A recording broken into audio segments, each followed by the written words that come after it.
Alright, ladies and gentlemen, welcome back to the channel, guys. Today I wanted to do a little breakdown video of the press conference for GM Masai Ujiri. Quote unquote, one day we want to play big and long. And I'll do a brief breakdown. I don't want to talk about this for too long because it is kind of almost a reiteration of what a lot of my videos have been talking about. They're trying to go in their own creation, they're trying to create their own roster in their own direction, the opposite of where the NBA is standing. They have 11 players who are 6 foot or taller.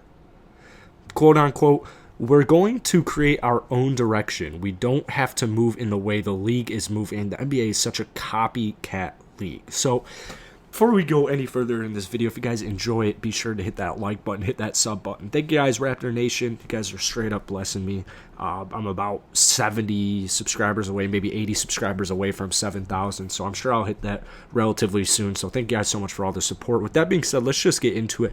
I wanted to do a little breakdown and give you guys my opinion on this because Masai talked about a lot of different things. He talked about, like what we just talked about, kind of creating your own direction where you're just trying to get long and you're trying to get big. You're targeting young players with rather than targeting young players with like highly offensive skill sets, you are now looking for big, lengthy, athletic players who move and excel versatilely on the defensive end. You could call it length and strength. I've seen a couple of people say it that. So you draft Scotty Barnes, 6'8", 6'9", Delano Banton, 6'3" combo guard David Johnson in this year's draft. You go out, you get a very versatile defender and offensive piece in Precious Achiuwa in the Kyle Lowry sign and trade. You've got just kind of your defensive core of Pascal Siakam and OG. Recently signed Chris Boucher and Kem Birch to multi-year deals. This gives them a lot of versatility because Kem Birch or Chris Boucher, they're both super young. And so if you can lock them up long-term before, I think these are breakout players. At least one of these guys is going to be a breakout player. In my opinion, I think it'll be Chris Boucher, maybe before Kem Birch. To me, they have all these movable contracts, and so you lock up Chris Boucher and Kem Birch to multi-year team-friendly deals. You bring in Sam Decker, you bring in Isaac Bonga.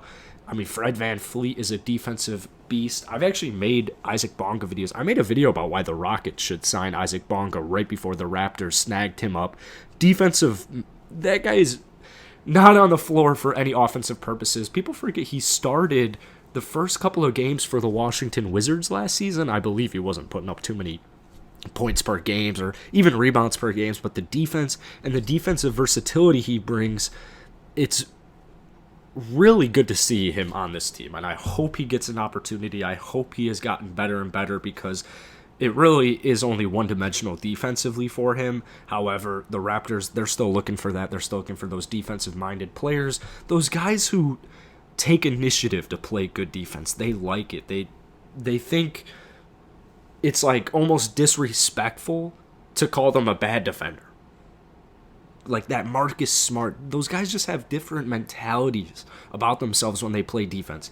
Basically, Masai is trying to build a whole team who thinks like that, which is very scary because Marcus Smart as a defender, very good. So defense wins championships, and the Toronto Raptors are clearly trying to kind of get in that direction because with the Brooklyn Nets, with the Los Angeles Lakers, and I've argued that I still think the Milwaukee Bucks are a super team in my opinion, but you have two clear super teams in the Brooklyn Nets and the Los Angeles Lakers. Why not go in a different direction? You have a brand new rule change that is going to favor defense and not offensive, like that stupid, bump into your defender foul. No more of that. So now you're big, you're lengthy. It's scary. It's going to be scary. Defense is the priority. They made it clear in the offseason. They made it clear in Summer League, and they're making it clear post-Summer League. So defense, defense, defense. Milwaukee Bucks, best defense in the league last season. They won the championship. 19th ranked defense from last season. You got to move into like the top 5 like how they used to be. They used to be a pretty good top 5 defense, really good top 5 defense, and last year they slipped to 19. Obviously, you've lost a bunch of people. A lot of them are kind of getting there in age. Guys like Kyle Lowry, Serge Ibaka, Marc Gasol, Kawhi, Danny Green, although I think you could argue about like half of those aren't really, maybe not half, but like Marc Gasol, Danny Green, I mean, maybe Danny Green, but Marc Gasol to me isn't that big. But basically, they've replaced that core right there, the championship core. They've replaced them with big defensive-minded players. The issue, a lot of these guys haven't proved themselves. Like we were just talking about Isaac Bonga. Isaac Bonga hasn't done anything in his NBA career outside of play good defense. That's why they took him off of the starting lineup with the Wizards. And it's weird because they had the Wizards team, that offense through the first 4 or 5 games that Bonga started last year, their offense was the exact same after. So I don't know why they went in a different direction. I guess it's not that crazy to think about why they went in that different a direction. I don't know Isaac Bonga's stats off the top of my head. I wouldn't say he averages more than like 5 in his career.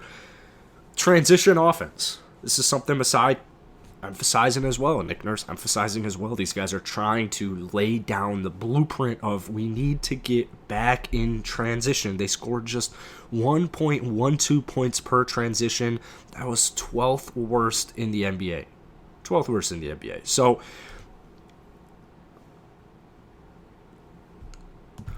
I'll end it right here. Basically, defense wins championships, and that's what Masai was trying to emphasize. You're going for big and long, right? But you're not going for big and slow. You're not going for big and injured. You're going for big, long, versatile, almost like a small ball with Kem Birch and Precious Achiuwa at that 6'8" size. Multiple players on the wing who can do several different things. That's what they're looking at right now. Quick enough to guard multiple positions. You're lengthy, you're quick, you're smart, and you're very versatile. That's what they're doing right now, and it's genius. I think this is actually probably the best blueprint in the NBA right now for a rebuilding team because they're looking scary. They're going to be scary soon. So that's it for today, guys. If you enjoyed it, be sure to hit that like button.